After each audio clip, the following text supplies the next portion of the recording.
Oh, who do we have here? It looks like everybody's favourite Vindaloo crapping Uber driver. The 7-Eleven manager thought he'd be a tough guy.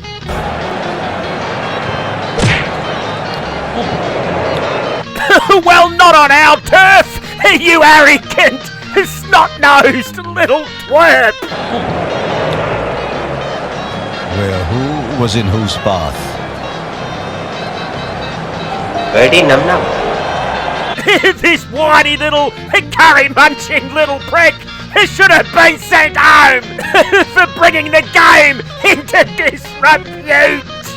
Why in God's name was this little arse crack allowed to play on? I don't know. You're so funny, Virat. Oh, the edge again, that great. It looks like it's back to the call centre for you, buddy.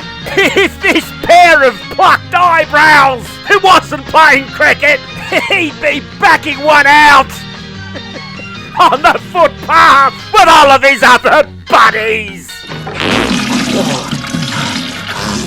Now wipe your filthy backside and piss off. Very num-num.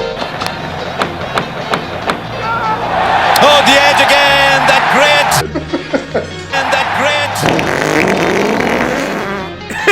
Dickhead! Peter Jackson.